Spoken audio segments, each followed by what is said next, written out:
খুব সহজেই এক ক্লিকে যাবতীয় ছবি ক্রপ করুন। আসসালামু আলাইকুম শিক্ষার্থী বন্ধুরা, আমাদের আজকের বিষয় হলো আমরা কিভাবে এক ক্লিকের মাধ্যমে আমাদের অনেকগুলো স্ক্যানকৃত ছবি একসাথে ক্রপ করতে পারি।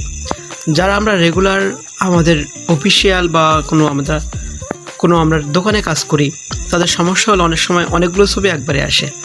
সেক্ষেত্রে আমরা দ্বিধাদ্বন্দ্বে পড়ে যাই, অনেকগুলো ছবি প্রিন্ট করতে গেলে সমস্যা হয়। তো সেক্ষেত্রে আমরা ছবি প্রিন্ট দিতে খুব দেরি হয়। তা প্রথমে আমরা ছবিগুলো স্ক্যান করে নিলাম, তারপর ফাইল থেকে আমাদের স্ক্যানের ছবিটা সিলেক্ট করে আমাদের ফটোশপ CX6-এ ওপেন করলাম।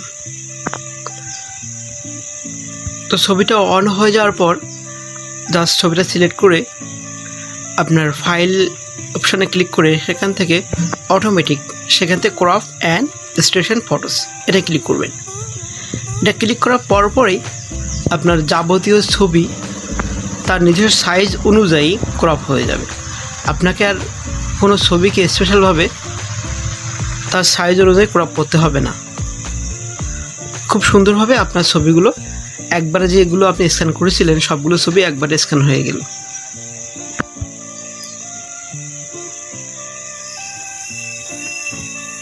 যারা অফিসিয়াল কাজ করেন বা যারা দোকানে কাজ করেন তাদের জন্য এটা খুব উপযুক্ত উপায়, যাহাতে খুব সহজে অনেকগুলো ছবি একবারে বা ক্রপ করা যাবে। তো আমরা প্রিন্ট করার জন্য একটা পেজ নিয়ে আসলাম সাজানোর জন্য ছবিগুলো সুন্দর করে। এটা মার্জিন দেওয়া আছে। তো আমার ছবিগুলো আমি পেজে নিয়ে যাচ্ছি সাজানোর জন্য সুন্দর করে। তো সুন্দর করে সাজানোর জন্য অবশ্যই একটু পেজটা বড় করে নিলেই আমাদের ছবিটা বেটার হয়। কেননা ছবি সুন্দর করে বড় না করলে পেজটা একটু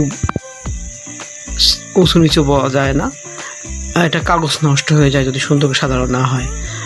যখন ছবি আমরা ক্রপ করি কাটি তখন এটা খুব একটা বাজে দেখায়। এই জন্য অবশ্যই ছবি সুন্দর করে সাজিয়ে নেবেন প্রত্যেকে। দেখেন আমার ছবি সাজানো শেষ, কত সুন্দর করে সাজানো কমপ্লিট। এবার আমরা এটা সুন্দর করে প্রিন্ট দিলাম। যে প্রিন্টার আছে আপনার সেই প্রিন্টারে আপনি হাই কোয়ালিটি অনুযায়ী প্রিন্ট দেবেন, তাহলে ছবিগুলো সুন্দর আসবে। তবে একটা বিষয় খেয়াল করবেন, সেটা হলো যে অন্য ফটোশপ যেগুলো আছে CX6 ব্যতীত অন্য ফটোশপটা কিন্তু এই অপশানটা নেই। এই জন্য অবশ্যই CX6 বা তার আপগ্রেড CS PS এগুলো ইউজ করলে আপনারা পেয়ে যাবেন। ধন্যবাদ।